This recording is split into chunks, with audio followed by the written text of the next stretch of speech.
Nous allons voir cette fois dans ce tutoriel comment créer une pièce simple avec Onshape. Donc pour la modéliser, on va se rappeler qu'il y a toujours deux étapes à la modélisation. D'abord, je dessine en 2 dimensions avec les outils d'esquisse, et ensuite je donne du volume avec les outils de fonction qui sont ici. Je clique sur esquisse et là je vois que tous mes outils sont grisés. Parce qu'en fait, il y a une règle très importante, on ne peut pas dessiner dans le vide. Donc je ne peux pas dessiner dans le vide. Là on me demande de dessiner sur ce qu'on appelle un plan d'esquisse. Un plan, c'est une zone qui n'a pas de limite. Donc les plans d'esquisse, ici, il y en a plusieurs. Donc je vais quitter ça et je vais reprendre les choses dans l'ordre. Donc les plans, on en a 3 ici. Pour expliquer au logiciel qu'on va dessiner sur un de ces plans, il suffit de cliquer dessus. Mais attention, on voit qu'on peut en cliquer plusieurs à la fois. Et dès qu'on va cliquer dans ces zones-là, on risque de sélectionner un plan. Une petite astuce consiste à aller cacher les plans qu'on ne va pas utiliser. Donc on va garder le plan de face et on va cacher les autres plans ici en les masquant. Maintenant on va sélectionner notre plan de face, on va pouvoir aller dans nos outils d'esquisse et on va pouvoir dessiner. Donc je vais dessiner une forme de pavé dans un premier temps. Je vais dessiner un rectangle. On voit qu'on a des dimensions qui apparaissent sur les côtés, la hauteur et la largeur. On n'en aura pas besoin puisqu'on va pouvoir lui donner les dimensions que l'on veut à notre rectangle avec les outils de cotation. Les outils de cotation sont ici.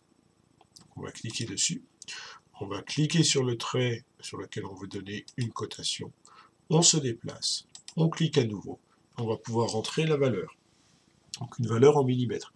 Admettons que ce soit une base rectangulaire pour pouvoir poser un téléphone dessus, mais il faudrait qu'il soit un peu plus grand que un téléphone. Moi je vais choisir par exemple mon téléphone qui fait 8 cm, donc je vais mettre 8 cm, soit 80 mm.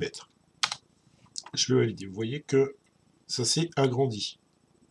En hauteur, mon téléphone donc fait 15 cm, allez 16 cm, on va mettre un peu plus pour pouvoir poser le téléphone dessus par exemple, et on va mettre 16-17 cm carrément, donc 170 mm. Je valide en cliquant sur Entrée, et j'ai mes cotations. Donc je peux zoomer et dézoomer avec la molette de la souris, et puis si jamais je m'étais trompé et que je veux changer, je peux double-cliquer sur mes cotations, et puis les modifier à tout moment. Donc par exemple si je voulais mettre 85 mm, je peux et ça va modifier. Si je veux revenir comme c'était, ben je clique et je remets 80 mm. Attention à bien distinguer les traits de cotation, ils sont un peu plus fins que les traits de dessin, et puis ces traits, on va les mettre en dehors du dessin, pour être sûr de ne pas se tromper avec les traits de dessin. J'ai fini mon rectangle. Maintenant, je vais donner du volume avec les outils de fonction. Donc on voit qu'on en a 2 qui apparaissent ici. On va donner une extrusion ici pour faire une forme. Et puis, on va choisir ici extrusion, on va lui donner un volume. Donc ici, par exemple, une épaisseur de 3 mm, ce qui serait suffisant pour pouvoir y déposer mon téléphone sur cette surface. On va laisser ces valeurs ici. Et on voit qu'on a un rectangle ici qui a été modélisé. On voit nos différentes étapes, notre esquisse. Si jamais on s'est trompé, il suffit de double-cliquer dessus. Vous voyez qu'on peut remodifier nos différentes valeurs comme on l'avait auparavant. Si on s'est trompé sur l'épaisseur, eh ben, on peut ici cliquer sur faire un clic droit et choisir modifier, et on peut rechanger l'épaisseur si on veut.